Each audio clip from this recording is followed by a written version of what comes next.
Influencing popular culture, politics, and everything in between. The local station takes you ringside as we discuss the crazy world that is professional wrestling. This is Going Ringside with The Local Station.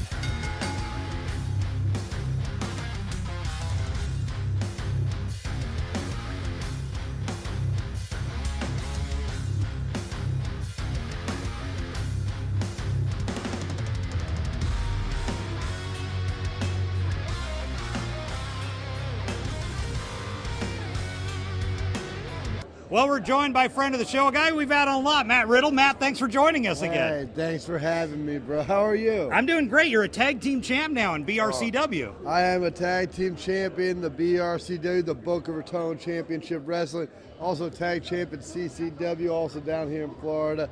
And I got the Australian Championship, Combat One Championship, the MLW Heavyweight Championship. I can keep a list of them I off, thought but I saw an image of you draped in all the titles recently. I have draped myself in multiple titles, but I think I even have more now, so I had to do a reshot. You know what I'm saying? Yeah.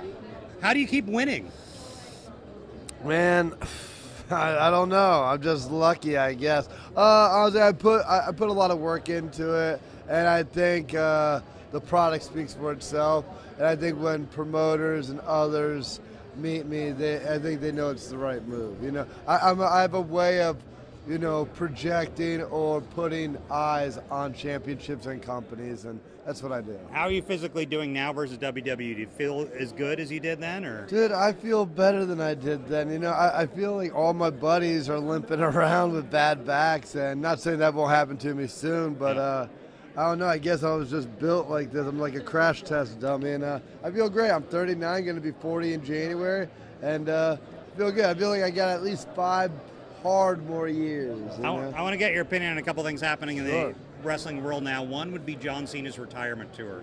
Okay. Your thoughts? Did you work with Cena ever? I've worked with Cena. I like working with Cena. He was a great guy, a nice guy, professional. And yeah, I mean, we've had our little tiffs. The first time I met, I accidentally said I thought he would be bigger. And I don't think he likes being called small, which isn't what I said, but I thought he'd be bigger. And he kind of gave me a verbal lashing back and forth. He gave me crap for being the king of bros, tried to get me to explain what that was, and no answer was good enough for John Cena this day. Really? Yes, but I think he's doing great, and I'm happy for him. Do I think he'll actually retire? No, I think he'll wrestle again after this retirement tour, but still appreciate it, you know? One guy, I don't know if you've heard, it's in the last 24 hours, R-Truth, Ron Killings. So he got cut, like in the last few weeks, and he came back last night. Many say because the fans were so pissed. Yeah. Are you surprised to see something like that happen? What are your thoughts on that? Well, no, because the problem is right now with TKO and Endeavor, they're still trying to figure out and work out the kinks. And right now they're trying to save as much money as possible and create a good budget for themselves. And in pro wrestling, it's like, that's just not how it works. Sometimes this guy's popular, sometimes this guy's popular, and things change over time. So you think he was cut just so they could start saving money?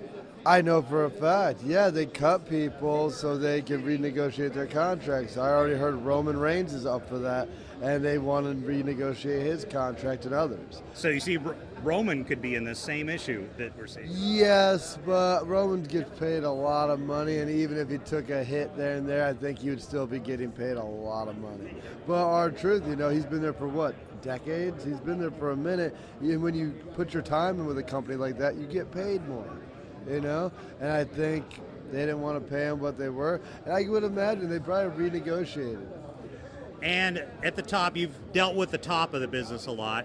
Top of the UFC, top of WWE. There's been a lot of talk that there is heat. No one knows for sure between Triple H and Rock. Do you believe that? Yeah.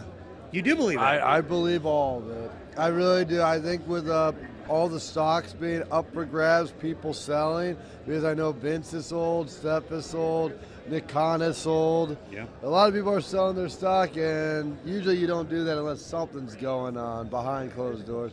And I honestly think there was already a power struggle when I was there, trying to get Vince out and trying for Steph and Triple H to get in that position.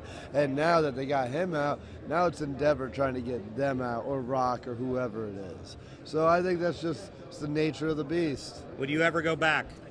I'd go back tomorrow. I'd go back anytime. You know, I don't hold a grudge, and I like wrestling. So. And I've never asked you about this company. Would you ever consider working for AEW? Yeah, I would totally work for AEW. I feel like when they first started, they hired a lot of former WWE guys, and I think that left a bad taste in their mouth because other than Moxley and maybe another couple, it didn't really work out too well. Most of them just got fat checks and didn't do much. So, and I think they don't want to deal with that. That's why they're using more homegrown talent. They had that issue with CM Punk, and that went belly up for them. Belly up and cost them fans, money, and everything else. They're still rebuilding. You know, I'm not a big fan of that guy either. That guy sucks at fighting, and he's a bitch to work with in the back. Really? Why? CM Punk? Yeah. Because he just belly aches and complains. This guy complains about getting multiple world title runs. We hear that stereotype, but you say backstage that is accurate? That is accurate. I've heard from my boys that still work there that he is a headache. And this isn't a storyline, this is the facts. So, it is what it is. Matt Riddle, we know we can always go to you for the best takes in the industry. Yeah, and it'll probably go viral or something like that. It will. Yeah. It did last time you were on, by the It way. always does. Matt Riddle, thank you again for joining us. Thanks for having me, bro. This has been Going Ringside with The Local Station, brought to you every Wednesday on your favorite podcast player, on News4Jax Plus, as well as the News4Jax YouTube channel.